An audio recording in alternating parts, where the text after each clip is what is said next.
आदरणीय श्री शंकर महादेवन जी,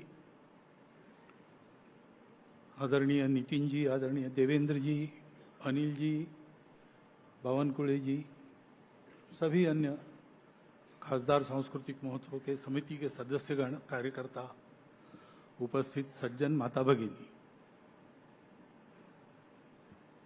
विजयादशमी के उत्सव में शंकर महादेवन जी आए थे। तब उन्होंने कहा कि संघ के स्वयंसेवकों का एक कार्यक्रम देख के मुझे ऐसा लगता है कि संघ इस देश की सरगम है।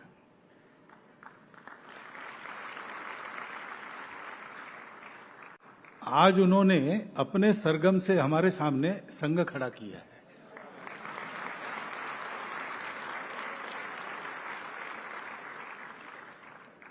संघ के गीत गाना ये कठिन बात है, आसान काम नहीं है। संगीत गा लेगा, संगीत गाना, उसका संगीत गाना ये कठिन बात नहीं है, उसके शब्दों का उच्चारण ये कठिन बात नहीं है। परंतु स्वयंसेवक जब गाता है तो उसके गाने से परिणाम होता है। सांघिक गीत जब शाखा में चलता है, अभ्यास करके जब ठीक से होने लगता है, तो पास के रास्ते से जाने वाले लोग वो सुर सुन के 2 क्षण ठिठक जाते हैं, थोड़ा सा सुन के आगे जाते हैं।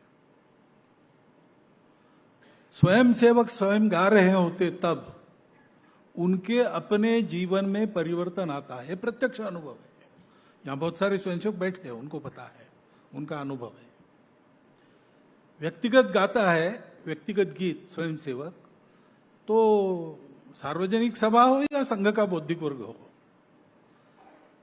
एक वातावरण में पूरा समुदाय स्वयंसेवकों का हो या समाज का हो, वो शांत हो जाता है, दत्तचित्त हो जाता है, उस वातावरण में जाता है, और जो आगे भाषण होगा, बौद्धिक होगा, वो सुनने की मनस्थिति में आता है। ये केवल संगीत से नहीं होता। संगीत का अपना सामर्थ्य है। संगीत और शब्द भाव के वाहक है। शब्दों से भाव समझ में आता है, शब्दों का अर्थ भाव व्यक्त करता है। तो उत्तम शब्द है तो एकदम हृदय को छू जाते हैं, उनको बीच में विचार का माध्यम की जरूरत नहीं पड़ती, वो उतर जाते हैं अंदर सीधा। और वो अगर संगीत के साथ हो तो उनकी पेनिट्रेशन पावर और ज्यादा हो जाती है।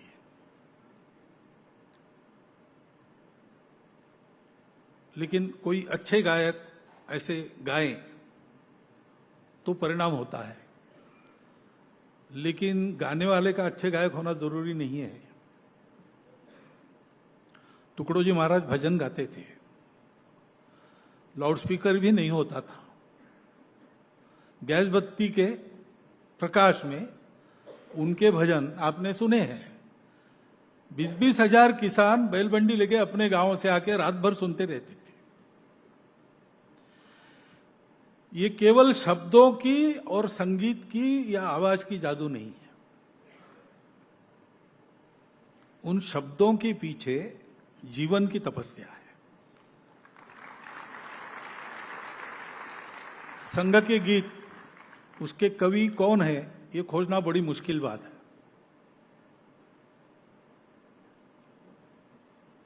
अभी कॉन्शियसनेस पर विज्ञान का रिसर्च चल रहा है। कॉन्शियसनेस का स्वरूप क्या है? धीरे धीरे मटेरियलिज्म से स्पिरिचुअलिटी की ओर विज्ञान जा रहा है। बड़ा कठिन है, लेकिन उससे भी ज्यादा कठिन है इसको समझना और इसको कर पाना। जीवन की तपस्या स्वयंसेवकों के इन कविताओं को जन्म देती, इसलिए उसमें नाम नहीं रहता। प्रॉपर्टी राइट नाम की कल्पना ही नहीं है। ये मातृभूमि की भक्ति की उपज है, ये सारे गीत। और इन सारे गीतों का विनियोग भी मातृभूमि के लिए ही है। इसलिए त्वदीय वस्तु गोविंदम तुभ्यमेव समर्थितम ऐसा स्वयंसेवक करता है।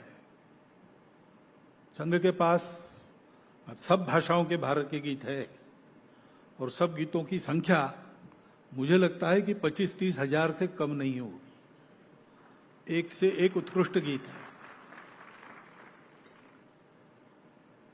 कुछ बाहर से भी लिए। सानी गुरु जी संघ के संशोधक नहीं थे, विरोधक थे, लेकिन उनका भाव तो सच्चा ही था, देश के लिए था। तो बलसागर भारत हो, ये गीत हमने लिया उनका। ऐसे जननी जन्मभूमि स्वर्ग से महान है, वो तो सिनेमा में गाया गया गीत है, वो भी लिया है।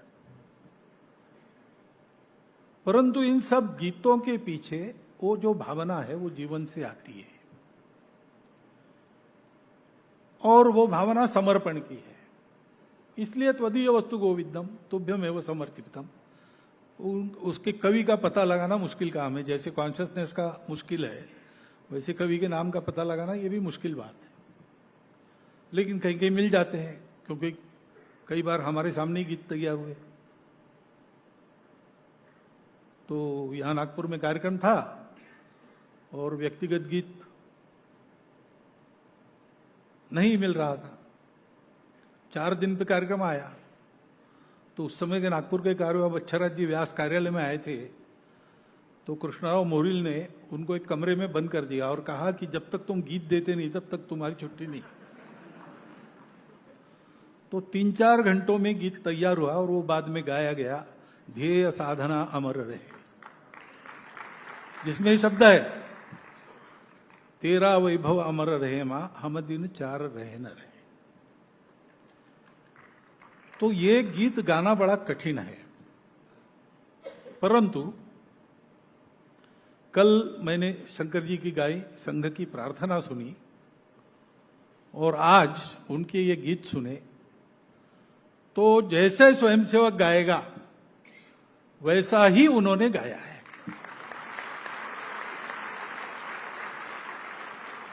सुन के भावों का एक स्फुरण हो जाता है, अपने आप अपने मुंह से भारत माता की जय निकलता है। और केवल निकलता है ऐसा नहीं, वो गूंजते रहता है और मन में धीरे धीरे धीरे परिवर्तन आता है। तो संघ के गीत, शंकर जी के गायन की समीक्षा मैं करूं इसकी आवश्यकता नहीं। अच्छा भोजन आपने किया, श्रीखंड और पुड़ाची वड़ी, अभी जिसका सीजन आया है, वो खाना होने के बाद आपको आपने क्या खाया, वो कैसे रहता है, कैसा अच्छा है, ये बताने वाला सामने आया तो आप उसको भगा देंगे। इसलिए उसको बताने की जरूरत नहीं है, वो आपने अनुभव किया है। परंतु वो केवल उत्तम गायन और उत्तम प्रस्तुति नहीं है। इसमें कल की प्रार्थना और आज के गीत दोनों के बारे में कहता हूं कि संघ में जिस प्रकार से, जिस प्रभावी ढंग से, जिस शैली से होना है, तो उन गीतों को वैसा समझकर उन्होंने गाया है।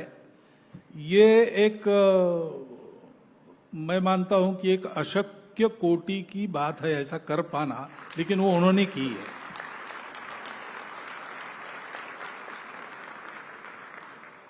तो इसके लिए मैं उनका अभिनंदन करता ही हूं, स्वागत करता हूं, एक तरह से कृतज्ञ भी हूं, क्योंकि हम संघ में गाते हैं, जितना हमारा ज्ञान है उतना संगीत लगाकर, वो अच्छे गायक भी है। अब इनके गीत सुनते समय मुझे अशोक कानगो की याद आ रही थी, अरुण कमलाकर की याद आ रही। उस समय जो गीत गायक थे मैंने सुने हैं, कुमार पांडे जी से लेकर यहां तक, उसके पहले भी थे, बाद में भी होंगे। परंतु संघ में तो वाद्य वगैरह रहते नहीं, क्योंकि महत्व भावों का है, गीतों के शब्दों का है। सुर इसलिए जोड़े हैं कि वो अंदर उतरना चाहिए। तो सुर और ये बात है, संगीत ये दूसरे नंबर पर रहता है, भाव के वाहक शब्द होने चाहिए। संगीत भी देना है तो वो यथोचित देना चाहिए। आर्यों का केसरिया नाम गीत नाम आपने सुना है, आर्यों का केसरिया निशान। तो उसमें जैसा वो भाव जैसा है वैसा मराठों का रण यज्ञ राग, क्षत्रिय ललनाओं का सुहाग, गुरखों के तन का अंगराग, सिखों के उर की तप्त आग, दावा नलसी, ऐसा चढ़ते जाता है भाव। तो स्वर भी वैसा ही दिया है। ऐसे भावोत्कट, ऐसे सारे गीत, तो चरैवेती के लिए आपने जो स्वर दिया वो बिल्कुल वैसा ही हुआ है। यानी ये संघ समझ के गीत आया है, ये चमत्कार है। अब संघ की शाखा में आप कभी गए हो कि नहीं मुझे पता नहीं, अपने उत्सव में एक बार आए थे इतना मुझे पता है। लेकिन ये जो विशेषता है कि वो विषय समझ के, उसके भाव समझ के, उस कार्य को समझ के, एक तरह से कवि के मन में प्रवेश करके उसको क्या कहना है वो ध्यान में लेकर ये सारी योजना जो हुई है। इसलिए मैं कृतज्ञ इसलिए हूं कि ये उन्होंने गाया तो ये अब चारों ओर जाएगा।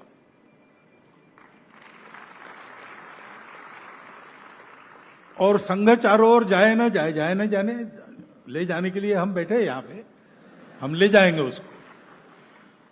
परंतु ये जो भाव है संघ का, वो तो कोई संघ की मोनोपोली नहीं है, संघ का ठेका नहीं है, संघ का पेटेंट नहीं है। पूरे देश को ही ऐसा होना है।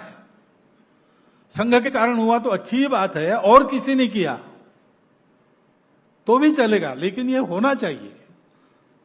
देशभक्ति जीवन में होनी चाहिए, सामाजिक जीवन में अनुशासन होना चाहिए। विश्व में अपने राष्ट्र का जो अवदान है वो अवदान वो राष्ट्र कर सके, ऐसा उसको समर्थ बनाने के लिए जीने मरने की प्रवृत्ति ये होनी चाहिए। इसके लिए संघ का काम है, और उसकी समय के गति के साथ होड़ है। वो संघ की कार्य पद्धति की एक मर्यादा है, उससे ज्यादा वो अपनी गति को बढ़ा नहीं सकते। रॉकेट से जाएंगे, बहुत गति से जाएंगे, साइकिल रॉकेट से गति से नहीं जा सकती। और अगर साइकिल ही चलानी आवश्यक है तो रॉकेट की गति आएगी नहीं। ऐसे संघ की जो कार्य पद्धति है वो एकमेव अद्वितीय है। अभी तक विश्व में मनुष्य निर्माण की दूसरी कार्य पद्धति मिली नहीं है। हर 10-15 साल में हम देखते हैं कोई है क्या और रास्ता, क्योंकि बड़ा कठिन रास्ता है, लेकिन इससे आसान कोई मिलता नहीं, इसके सिवा दूसरा है नहीं। आजकल दुनिया भर के लोग इस कार्य पद्धति का अध्ययन कर रहे हैं, व्यक्ति निर्माण के कार्य पद्धति के नाते।